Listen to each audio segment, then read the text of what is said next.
Hello and welcome to this Chemistry World webinar, Innovating for the Future of Sustainable Labs. I'm Natalie Starkey, Chemistry World Science Media Producer, and I'm here with you for the next hour, where we'll be hearing from 3 scientists driving important changes in laboratory sustainability. They're also here to answer any burning questions you have about this topic. Before I introduce our guests though, you might be interested to read more about lab sustainability in the Royal Society of Chemistry's recently published report, which we'll post a link to in the chat, and there's more detail on screen now. The report shows how chemical scientists around the world are acting to reduce the environmental footprint of their research while delivering groundbreaking discoveries and innovation. The report shares the barriers and trade-offs scientists face in making sustainability-related changes and the many opportunities for collaboration and other positive action.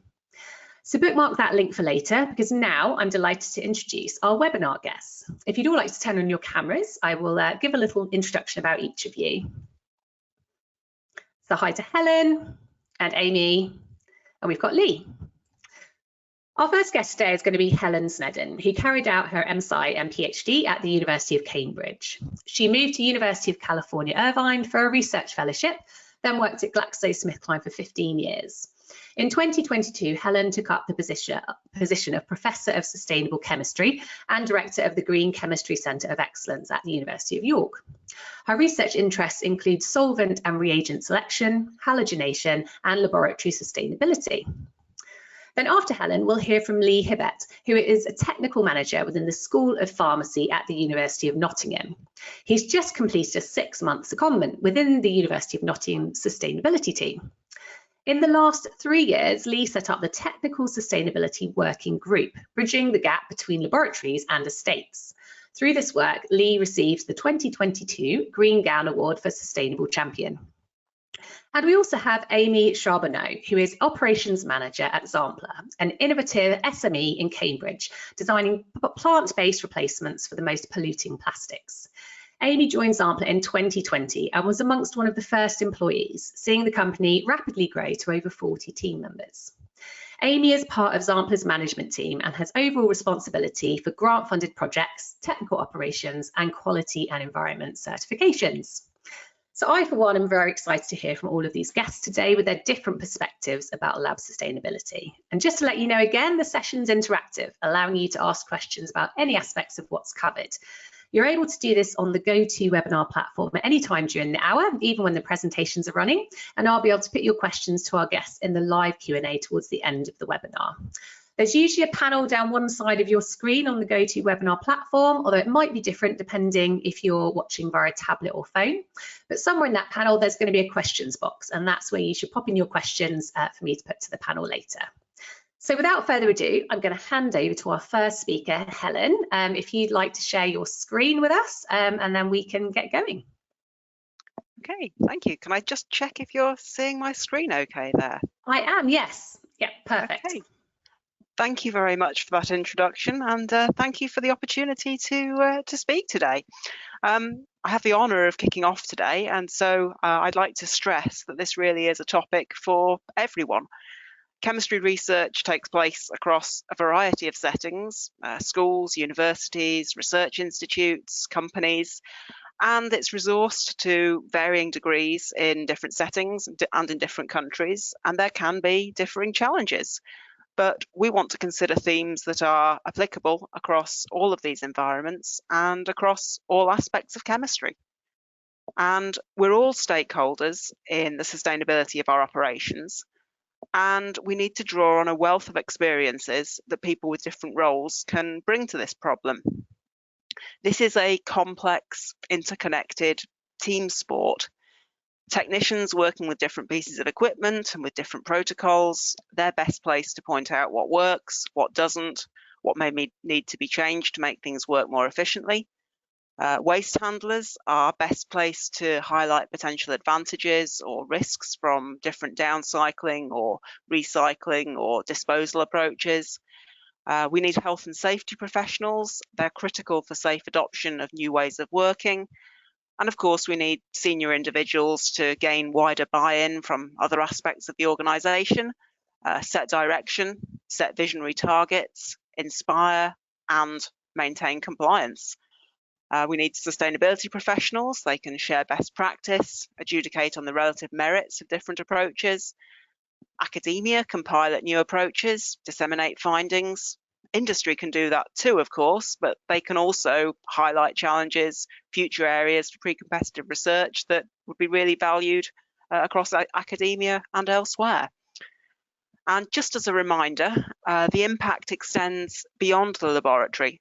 Universities and companies account and report on both their direct and indirect carbon emissions using the greenhouse gas protocol.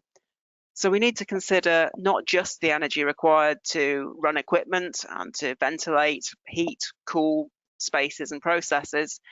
There are also carbon emissions from consumables and reagents and embedded carbon in instruments and equipment. And whatever the news this week, whenever specific political deadlines move to on this sometimes contentious topic, all sides can agree we do have significant work still to do. There was a recent MSCI analysis which said that most publicly owned companies have set climate targets, but only 17% of those are aligned with the Paris Agreement 1.5 degrees C goal. So what are some of the quick wins that might be applicable for all of these different roles? Senior leaders have a vital role to play, as I said, speaking about sustainability, showing it's important to them and their institution, and therefore making it part of the conversation whenever plans are being made, and making it part of the conversation when dealing with suppliers or outsourcing companies, calling for benchmarking and setting targets. Now, exactly what is benchmarked and what targets are set will doubtless vary sector by sector. You can look at overall lab energy use, lab water use. You can look at the carbon footprint of products coming out of labs. You can look at the volumes or natures of solvents being used in labs. So I made myself a promise that I wouldn't show a solvent guide or a reagent guide during this session, but there are numerous guides out there with recommendations around solvents, and you can look at the volumes of less preferred solvents being used and try to drive those down.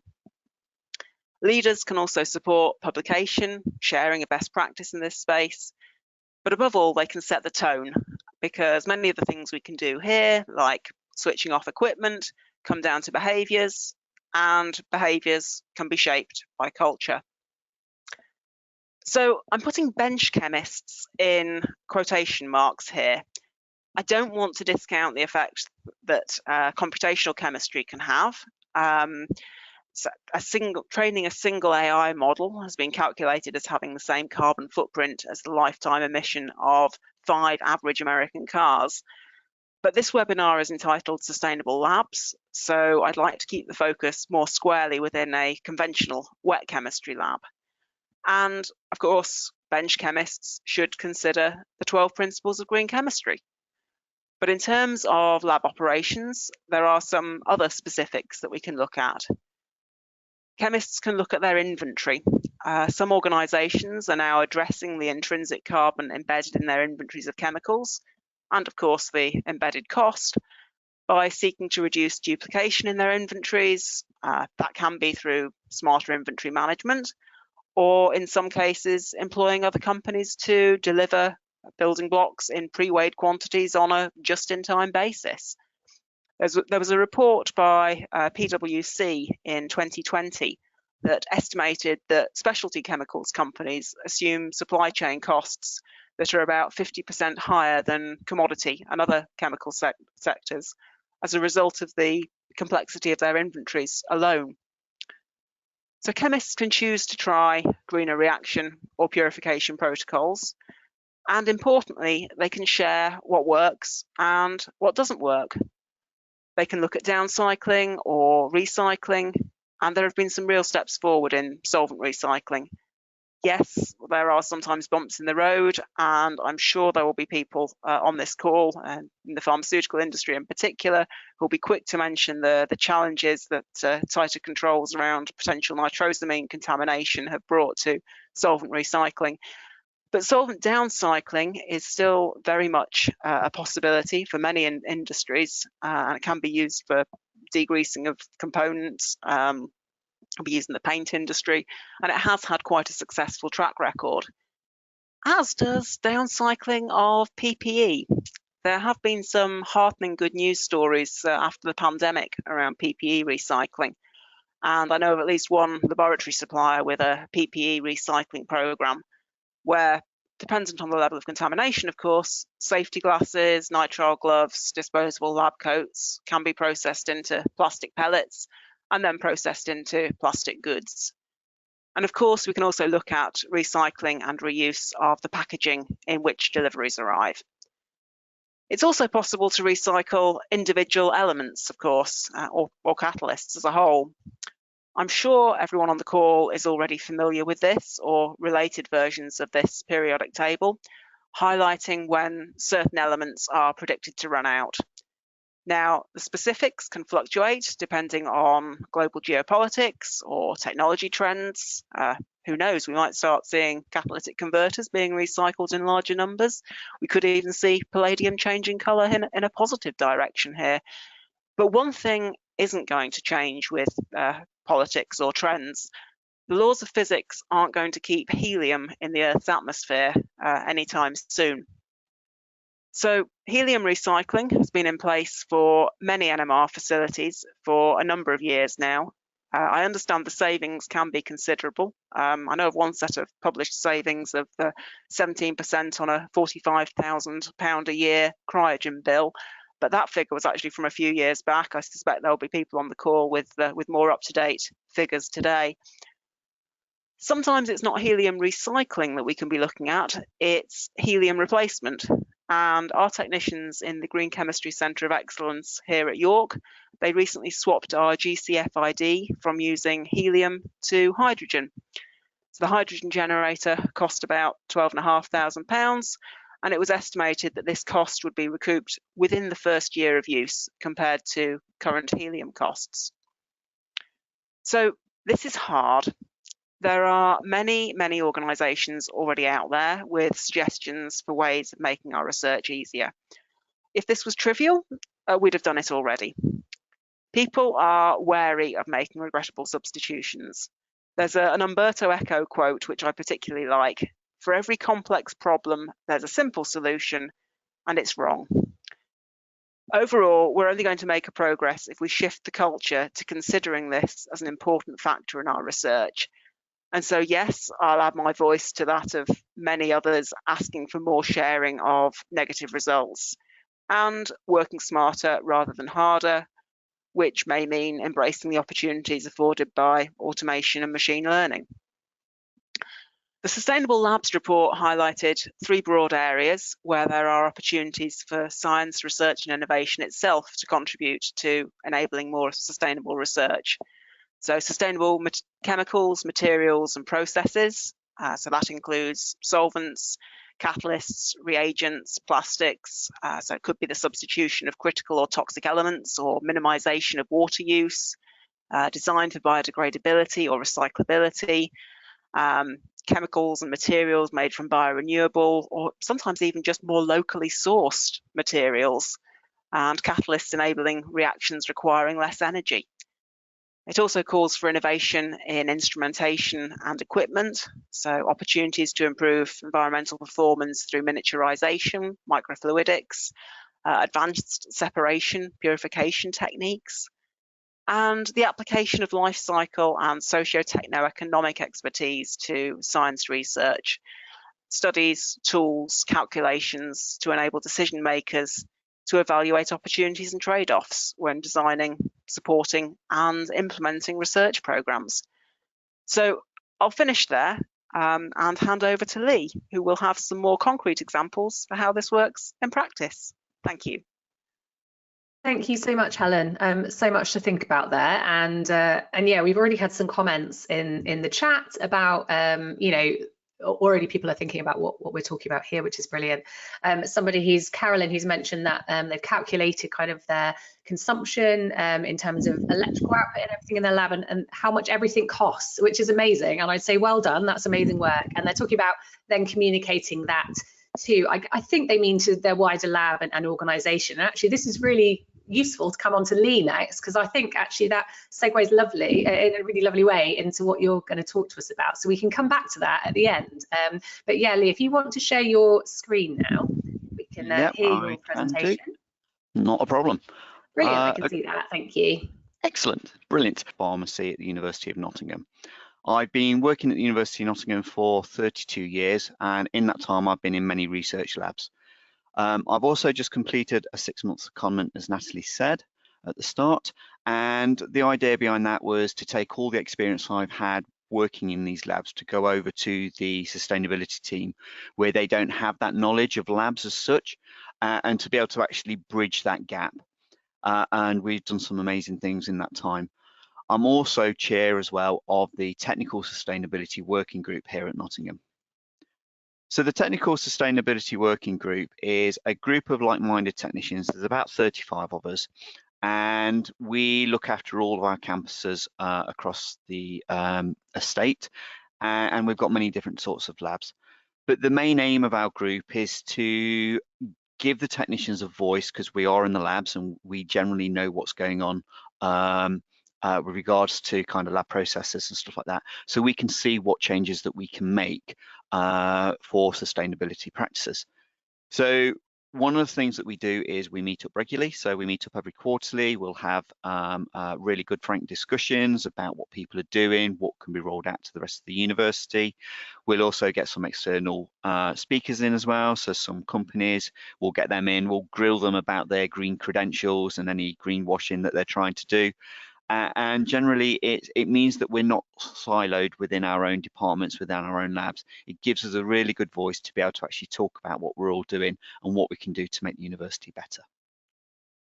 So a bit about reasons why sustainability is really important within our lab spaces. So we can see here, this is just a snapshot of 2018, 2019. The reasons why we chose those dates for these emissions, because it was before the pandemic, when things were running at full speed. So we have our scope 1 and scope 2, so that's our gas and electricity. And you can see there's about 20% of our carbon emissions for the University of Nottingham. And the other 80% there is our supply chain and everything else. The one I want to really kind of focus down there is, if you look down at the bottom for last year, research and medical equipment accounted for about 34% of this carbon emissions. And it's not just the equipment itself, but it's all the consumables that are used, all of our electricity, our gases, our chemicals, our solvents, and that's a really, really big number. Now, the university, before I kind of came along, wasn't really doing too much with regards to lab spaces. So by myself being on the secondment, I've kind of opened Pandora's box and allowed them to see what was really at stake and what we needed to really be doing there. We can also see as well that the university also has a lot of waste that comes from. So figures from our waste company shows that there was nearly 2,300 tonnes of solid waste that came from ENVA, and around nearly 300 tonnes of clinical waste, which we definitely know comes from labs. So some of the things we've been doing here at Nottingham, we're working with the Sustainability Working Group, is that we've been looking at power savings within our labs. So we've got that little graph there on the top right that shows the Monica Partridge building, which is an equivalent size building to our School of Chemistry. And we can see the difference between a office building and a research building.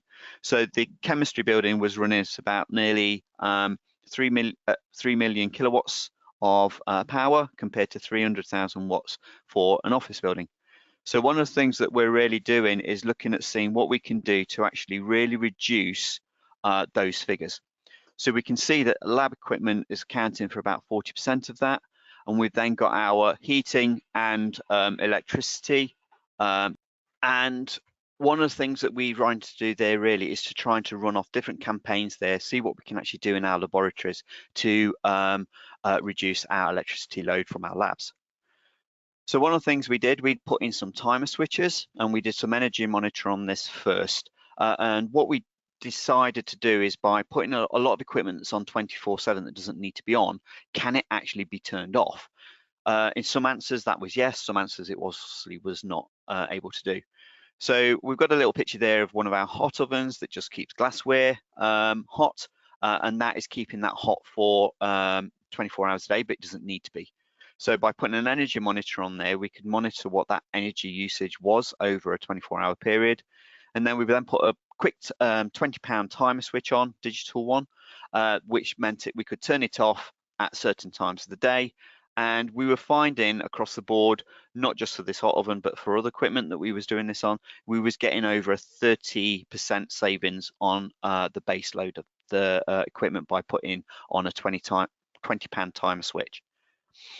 We also ran some switch off campaigns where we asked people to go into the labs to have a quick look around, see if there was anything in the labs that were actually just being left on 24/7. And a quick 2-minute look, you can identify what that is. And at that point, then we could go, right, well, we've got some stickers made up. We can put these stickers on, and it just allows people to see what can and cannot be turned off nice and easily. We've also then went into water. So we can see here that the university used nearly 66 million litres of water last year, in 2018 before the pandemic.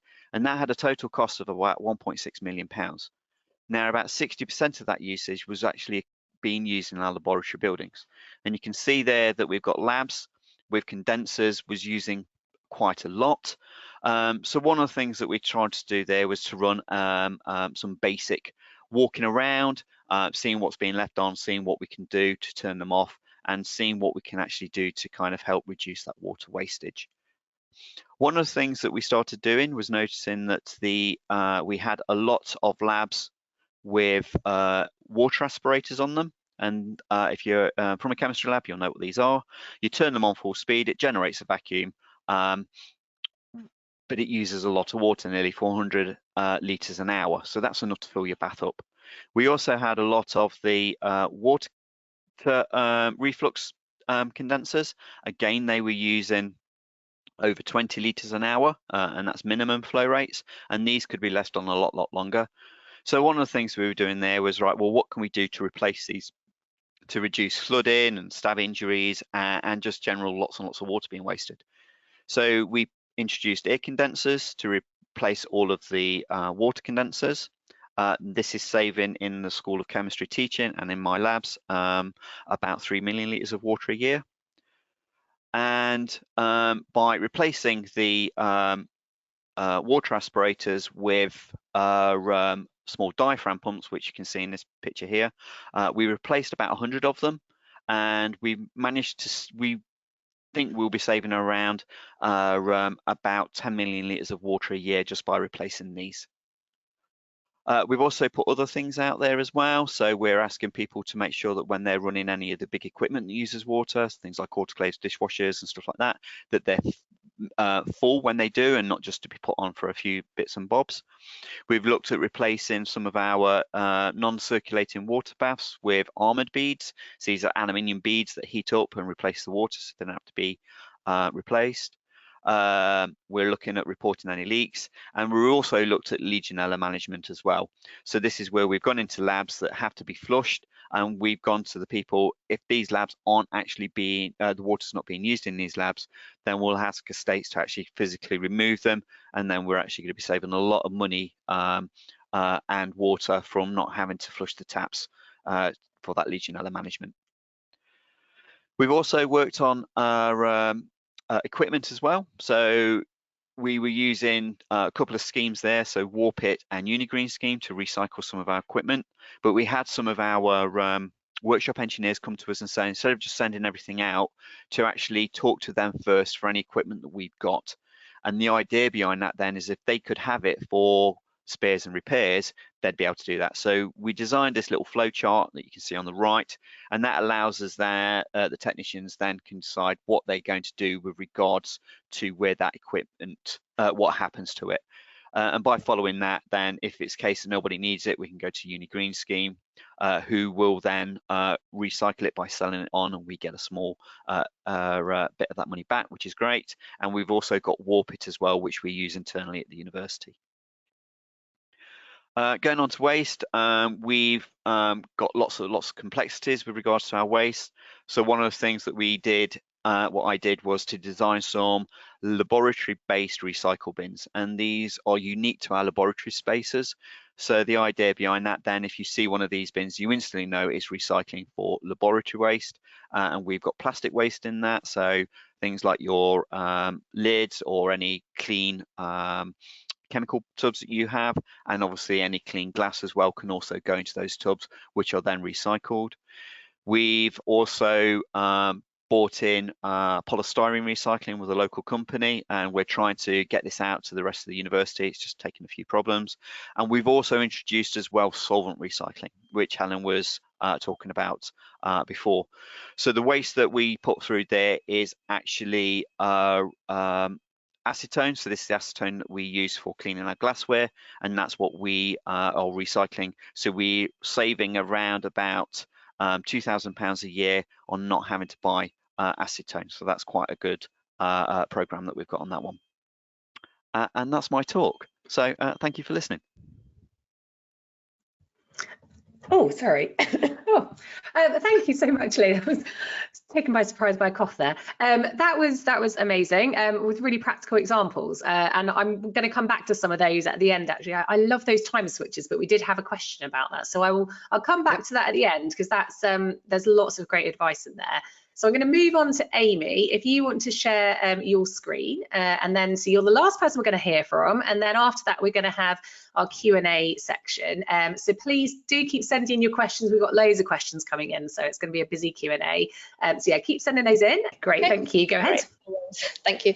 So I'm Amy from Xampler. So I'm operations manager at Xampler. So we're a startup out of the University of Cambridge. And I'll talk a bit more about an introduction to our company in the moment and our technology. And I'll talk a bit about sustainability in product design at Xampler, and also our operational sustainability and initiatives we've brought in. So my team covers all range of things at Xampler, but one of the most important things of the reason I'm here to talk is our environmental initiatives, and then our operational certifications such as ISO 14001, which I'll touch on a little bit more in detail in a moment. Right, yeah, so Xampler are a technology company with a purpose. So we are a University of Cambridge spin out, as I mentioned. So we spun out from the chemistry department, and we've got an excellent R&D team with at least 10 PhDs now. So yeah, we have a lot of industry expertise as well. So our R&D, engineering and commercial team have been recruited from leading companies such as Unilever, P&G, 3M, Britvic, Johnson & Matthey and Hexcel. So we've had a lot of people join who are very proactive in seeking a career in sustainability, and would like to move more towards finding good solutions for sustainability in the future. And then we're a very environmentally focused business. So as I said, we build in a lot of sustainable product design into our work, and have lots of environmental initiatives, which I'll share a few with you. We're also externally accredited ISO 14001, so this is Environment Management System. And we're also the UK's first university B Corp spin out. If anybody is interested more about B Corp, I'm not going to talk about it specifically here, but please let me know if you would like any more information on that. But it's essentially a sort of externally audited seal of approval that your company is balancing purpose and profit, considering environmental and social impacts of your business as well. Okay, so a little bit more about our core technology. So Xampler develops high-performance natural materials, which are easy drop-in replacement for the most polluting plastics. So our process is compatible with a wide variety of plant proteins, particularly waste products. I'll talk about that more in a moment. But essentially, we are making products to replace most polluting plastics, such as packaging films, microcapsules, and coatings. So a lot of paper is coated in plastic, like coffee cups, for example. So a little bit of detail on what our process actually involves. So we take off-the-shelf plant proteins, we add heat and energy, and essentially untangle proteins, structure, and reassemble into new structures. We do all this reassembly without altering chemical structure of the molecules, which makes us slightly different for some of our competitor companies. And through this process, we're exploiting proteins capability of self-assembly, which is really cool to our process, and producing our supramolecular structures that make very strong materials that we can use to replace plastic.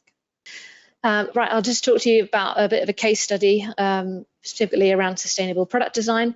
So we've been working with Gusto. Some of you might recognise them. They're a meal box delivery company. So we've been developing a new product with them on packaging.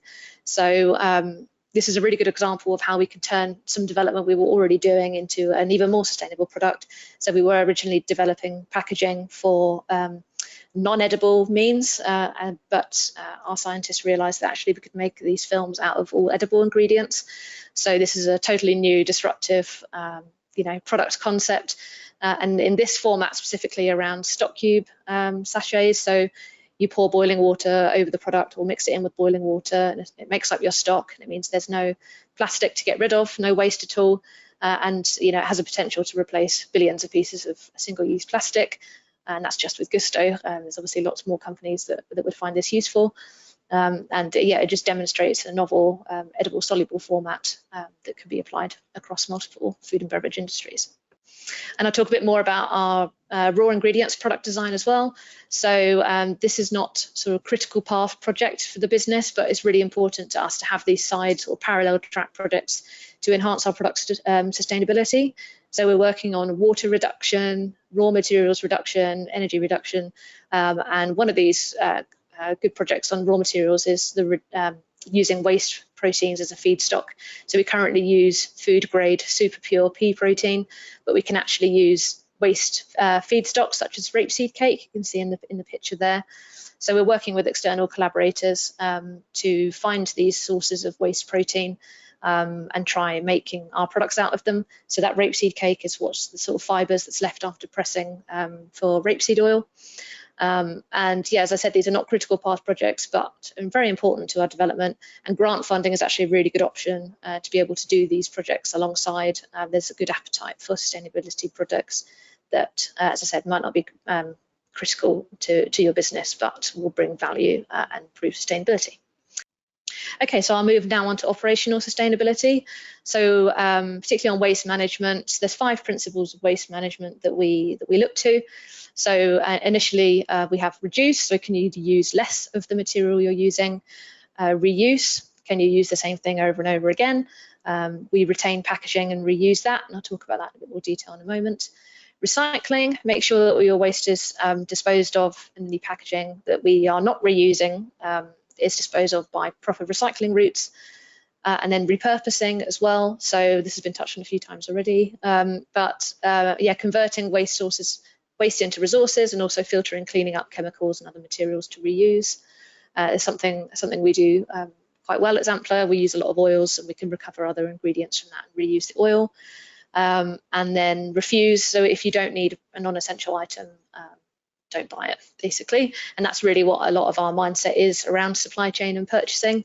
So we ask ourselves, do we need it? If we really do need it, how little can we get away with using? It's, when you're doing experiments, often the first way is not the most streamlined way, is it? But making a point of going back to experiments you do regularly, and how can you reduce the amount of chemicals and raw ingredients you're using? And what's the lowest concentration of something you can use to get the output you want from that work?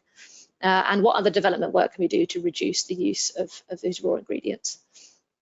And then how do you control it if you are using something so it has minimal environmental impact? For example, proper disposal of chemicals, making sure things aren't going down the drain, and proper disposal of electricals as well, as Lee was mentioning earlier. Okay, a little bit more on ISO 14001 then. As I said, this is an externally accredited environment management system, and it's business-wide really. It doesn't just cover the labs. So we've got some business-wide environmental practices around cycle to work scheme, carpooling, but then the lab-relevant one on second-hand equipment. So we always look for second-hand equipment first. It's not always an option, not always possible, but our lab manager is very, very good at looking for second-hand equipment first if we can get away with it. We record waste as well. That's part of the certification for ISO. You need to record how much waste you're generating and setting yourself reduction targets. So we're currently working towards redeveloping all of our standard processes to use 30% less energy and water.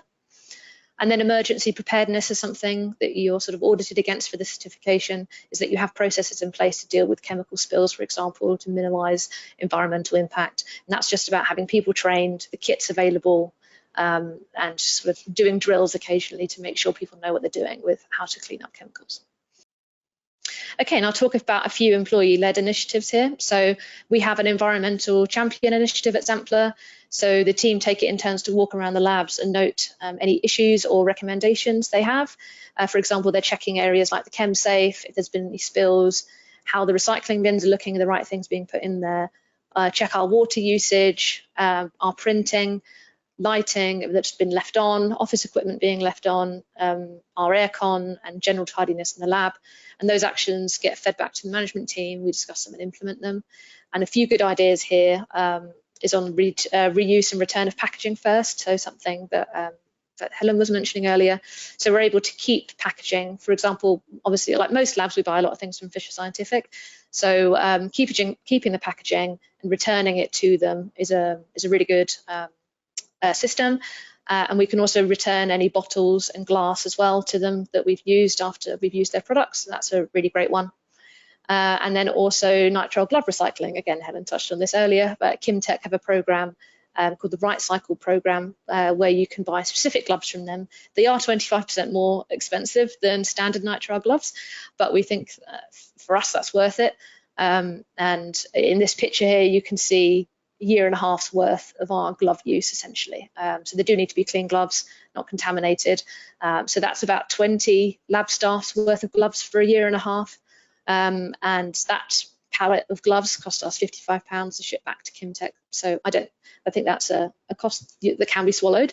And the sort of considerations around implementing something like this is needing additional bins in the lab, which obviously take up a little bit of space to put the recycled gloves in, a space to store this bulk bag of gloves.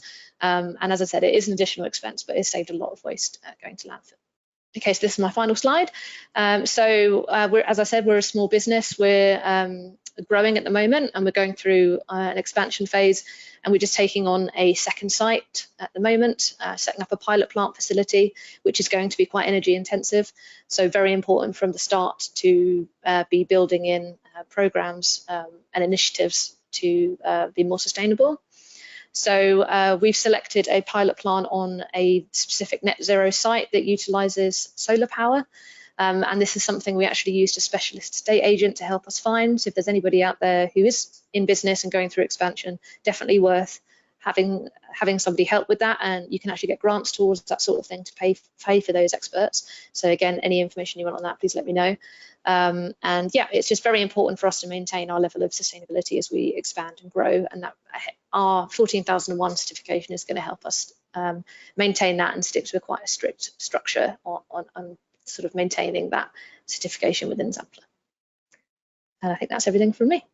Fantastic, thank you so much. Wow, again, lots of really great ideas. There's been so much to think about in this webinar so far, and there's going to be more because we've got so many questions. So if I can invite all our speakers to turn back their cameras on, and we will start to get through some of these questions. I'm going to see what we can do. There's a lot coming in. I just want to say, Amy, that your bag of gloves, that's amazing, isn't it? Because like that is one of those things in labs that you just get through them, don't you? You know, because there was just a point where even if you're wearing them all day, they get sweaty. You want to change them anyway, even if you don't really need to. But sometimes, you know, you're just in and out of the lab. You're always going to be fitting on a new pair. It's always amazed me that, you know, you just kind of throw them away. It's all this plastic. Exactly. So that's great to see. What do you do about the contaminated gloves? So I don't know if you have any ways that, you know, can you put them all in? And you can't really put contaminated ones in there, but to be honest, we don't generate any contaminated ones anyway, so I haven't had to cross that bridge. But no, we wouldn't be allowed to put them in. They have to be clean gloves. They've got used, but you know, not with nothing nasty on them. Yeah. Okay, that's good to know. So I think one of the questions, or a few questions that have come in, have related to the sort of funding of these kind of roles and the work that you want to do, and also obviously just the cost of it is quite a big thing, and the fact that the people doing the work are often in a volunteer role. I think particularly in universities that's probably not the case with Amy and the business you're in, because it's kind of your ethos that this is what you're doing, but you know, with universities we're probably looking at it the other way around. We're coming in it in a volunteer way. So I actually, Lee, first of all, you're part of this working group. I'm just wondering, is there funding available? How did the university work through this across the university and within individual departments to fund the kind of work that you're wanting to do? Okay, so I think when we first set up the working sustainability group, it was obviously with the technicians, myself, and we also had a member, Gavin Scott, came on to the actual call with us. And one of the things that we actually asked was that it was like, right, we've got all of this great stuff we want to do, but how are we going to fund it? And he actually said at the time is that the university will actually allow us to have a 20 grand fund a year. And what we can do then is dip into that for some of the projects that we were looking at. So the water replacement of the water condensers with the air condensers, that was a £20,000 project that we actually did with the university, and that was quite simply a case of, we'd like to replace these, this is what the carbon savings, the water savings and everything else associated with that, but it will cost this. And they went, right, well, because we can see the carbon savings, it will pay itself within 2 years, so this is an instant win, so let's go ahead and do it. Some of the recent projects that I've been doing, so buying in the solvent recycler and replacement of the water pumps, this was the university put a call out for carbon reduction plans. And what we did there is we just had to write a business case. And at that point, that business case was then taken to the sustainability board. They looked at it, reviewed it, and then decided whether or not to fund it. And we were lucky this year, sorry, while I was doing this con, I had about £100,000 worth of equipment coming in that allowed me to do some really big jobs and works around the university. That's amazing. Sorry, completely got my cough taken over me. It's one of these coughs that's been going on for weeks, and you think it's all gone, and then it's not. I'm very sorry. But Helen, I was going to come back to you on that. From your perspective, have you had, how's the funding worked, and the sort of roles within the university that have been, I'm going to say, championing this kind of work? So certainly the argument on return on investment has been a key part of proposals there. Different institutions will have different limits, whether that's 3 years, 5 years. But some of the changes, for example, the swapping to the to using hydrogen for the GC there, it's almost a no-brainer for just making that investment and recouping the savings there. So no, we don't have funding as such for our sustainability team. People self-nominate to be part of that. We've been participating in the NUS Green Impact programme for a number of years. The team are very proud they got multiple platinum awards this year, but that's not funded. That's done entirely off people's own bat. Okay, so probably hearing this kind of information today is going to be incredibly useful to people. Lots of ideas coming through. So the question I alluded to, I think it was the end of your talk, Helen, and it was Carolyn in the chat was saying about how she'd calculated all the usage of everything in the lab over a 24-hour period. But the question then related to really how they calculate their, I think they're called scope 2 emissions. So these are the emissions coming from what you're using in your lab, I think. And how do they specifically do that? And I think it was related to that might be useful because then it's a better way to kind of show, saying, oh, we've used this much energy is one thing, but then saying, well, these are the emissions which we're creating is just maybe a better way to kind of illustrate that information. Do any of you know anything about that and how that works? So I do know I alluded to there being many organisations that are out there that can help here. There are some online ready reckoners that provide calculators for a number of laboratory activities here. So I'm just currently glancing through some of my lists of logos to see if I can spot some of the ones that actually do that. I will go on mute in case others are able to come in before I find them. Yeah, that's fine. And somebody else actually asked about if there's any way to calculate the water consumption. You spoke a lot about that, Lee, if that's something you know anything about. So yeah, I mean, very, very quickly, one of the ways we actually kind of worked out what the water aspirators and the water condensers was using was to literally take the outlet of what we were actually using and just stick it under a measuring cylinder, and that gives you a really good ballpark figure of what is going to be used. We're lucky here at the university as well that most of the buildings are actually completely monitored, so we've got water monitors on a lot of the inlet pipes. We've also got electricity monitors as well as gas monitors as well. So if I need to, I know that I can talk to the power and development team here at Nottingham and actually request specific energy and water and gas usages for a lot of the buildings we've actually got, and that's where I got a lot of my figures from as well. So if you can actually have those conversations with your estates team, you will be able to get those figures. So it's really handy having that, because you can go, right, start of this year we've done this, right, now we can go through, put all our reduction measures in place, and then actually ask in a year's time, what is the actual real world reductions that we're actually going to be seeing. Absolutely, that sounds like, yeah, the only way, because then you've seen the change. And I guess half the battle is then finding those contacts within the university, within these, you know, who are these people who we need to ask and get this information from. But yes, that sounds brilliant. With those timer switches, we actually had a question about that, because someone asked about whether they're spark proof and if they're considered a hazard in wet labs. So I don't know if you've come across that as a problem.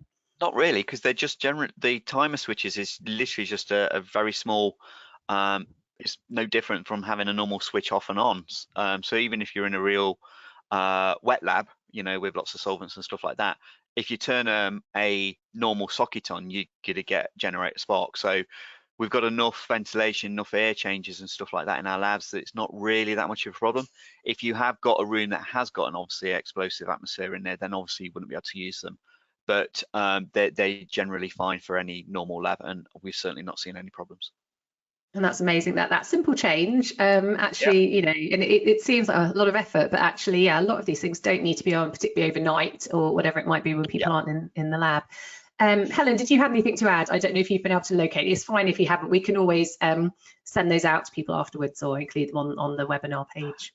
So I know there's a GES 1.5 will give the carbon accounting tool for French funded research. So but I'm not so sure for the UK. Okay, Carbon will do algorithm related. Okay, that's something we'll dig into then. I was going to come on to Amy again in this kind of collaborative approach to making these kind of changes in labs. How do you kind of encourage, or how does your business encourage staff to kind of contribute and take part in the initiatives that you might be putting together? So, as I mentioned in my presentation, that a lot of them are employee-led initiatives. So we have our environmental champions that are volunteers that will go around and do these audits.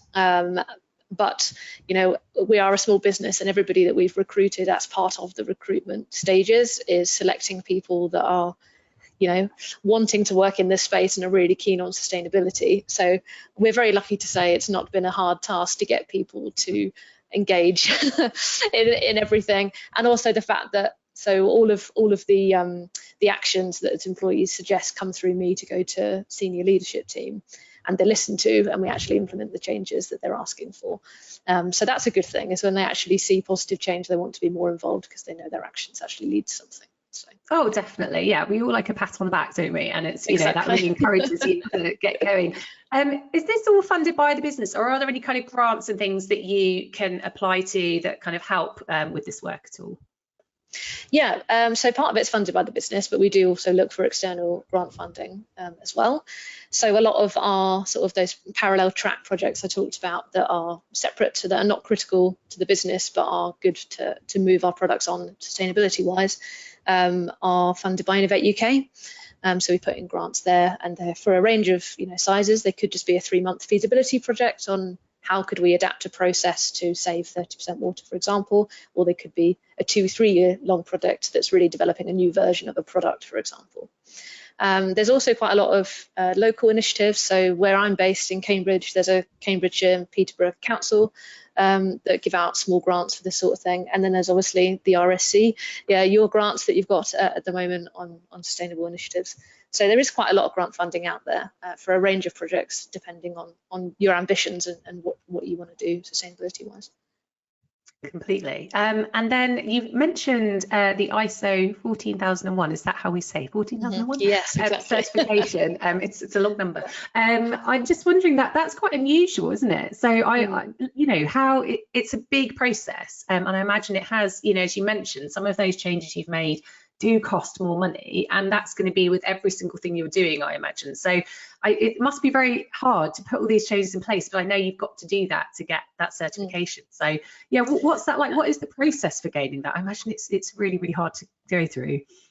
Yes, so so Xampler only really was a sort of proper company out of the university at the start of 2020, and we got our ISO certification in November of 2020. So, you know, we've had it for 3 years now, and we made a point of getting it right at the start when there was 5 of us in the business. So we really wanted it embedded from the start, so that made our lives a little bit easier down the line, that we know that was the framework we had to work off to grow as well, and that everything had to be built into that framework, which I think is why we're successful. And as I said, as you said, there's not many small businesses, I think, that go for that sort of certification because it's a lot of work. But as I said, having it from the start's really helped, and it's obviously part of our, you know, ethos anyway to have that in place. But it's a lot of procedure writing and a lot of plans and a lot of, you know, as I mentioned, like emergency preparedness stuff. That's all important things, but sometimes get overlooked, I think. And having those from the start has been really useful. And yeah, once it's in place, it's relatively easy to manage once it's there, but getting it up and running in the first place is quite a task. And then you can do that amazing work that, yeah, I love the little sachets you talked about in the food packs. That's amazing, because you think, goodness, yeah, everyone's opening those and they're throwing that little bit of plastic away, but it's lots of little bits of plastic. And you think, actually, I've not used many of those meal boxes, but I have done a few. And there does seem to be quite a lot of waste. And you're like, oh, it comes in a big cardboard box. And I always think, I'm not sure if this is the way forward or not. And actually, it could be if we think more carefully about that amount of packaging and where it's coming from. And so that was really cool. I loved seeing that. And yeah, you can just eat the whole thing. You can eat the packaging. Okay, we've got a great question. Someone is asking about it being in a low-income country like Uganda, they've said, where water or electricity consumption is monitored via a single meter. They're asking if there's any suggestions you can make on how they can control and monitor lab consumptions. I guess that's even more important when, yeah, it's a metered control of supply. A tricky question, and not something you probably think about here, but no, I think that for me, I think the only way really you could do that is to have just the small little energy monitors that you can plug onto your sockets, and that will give you a real-time reading as well. We've done them on our -80s, so we did a big job where we were actually replacing a lot of those, and we needed to see which ones were the worst offenders. And by putting these little energy monitors on, it just allowed us then to see what the draw was on that equipment, so you can monitor it over a period of time as well, and that gives you a really good basis of what's actually happening. With regards to water, I think you've got to either physically measure it with some sort of flow meter, or you know, have some sort of electronic meter. So yeah, it is a tricky one, but I think there's definitely options out there if you can find them. Brilliant. Okay, there's some brilliant questions coming in related to sort of, let's go with kind of the training side and how people learn more, and also a question about are there resources or websites available of sustainable experiments suitable for higher education teaching? I think, yeah, Lee and Helen, that might be a one for you. There might not be though, I imagine. Definitely one for Helen, that one more than me. So I know that the Journal of Chemical Education does have articles in it where people have tried to green up lab practicals. I have colleagues here who've published examples of exactly that, taken an early protocol, run the metrics on it, modified the protocol, and run the metrics afterwards. I'm afraid I don't have the actual references. No, that's fine, but there's a journal, so we can go check that out. Yeah, so obviously not everything in the Journal of Chemical Education has a green slant on it. I've also seen papers published in Green Chemistry that have focused on the educational aspect as well. I think that was from a group in Germany, if I remember correctly. So yes, there are examples out there, and I can certainly say here at York, our lab protocols get updated every year over the summer. Sometimes that's with a view to improving the sustainability of the practicals. We recently signed up to the Green Chemistry commitment to ensure that green chemistry principles were embedded across all aspects of the undergraduate curriculum. And one of the easiest ways of actually embedding those was through the lab practicals and encouraging students to either qualitatively or, for some experiments, quantitatively look at what they're doing. Sometimes actually they're updated for cost reasons or health and safety reasons as well. So that is certainly something that is ongoing in our institution, I'm sure in many others as well. And people do publish on that when possible. So it's a bit of a dig around the literature, I think, is the answer to that one. But it sounds like that people, if people are publishing on this, this is brilliant. And I imagine the students coming in, are very interested in this whole thing. I would hope, I think, that the kids are fine, right? Like, we hope that the new generations coming in are going to be, much more fired up to do what, continue this work and make more headway. I have a question specifically for Amy, and it's about the development of new raw materials. Does Zampler proactively look for potential projects, or do you rely on other companies? I've lost the bottom of the question. With a potential feedstock to approach you. So yeah, how does that process work? A bit of both, really. We happily take any connections. If anyone, we look at starting up new projects. We're just about to finish one project, actually, a feasibility project on a range of different feedstocks, but it's something we continue to do into the future. So definitely open on talking to anybody who's interested, for sure. Fantastic. And it does sound like they might be interested, so we'll see what comes. Okay. So we've got everyone's email addresses, all our presenters' email addresses are on the screen now. And as we said, please do email them if you want to follow up with anything that's been said today, or if you've got any ideas. I think we're all kind of in a collaborative space here, so that's brilliant. And I think lots of ideas coming in on the questions box as well.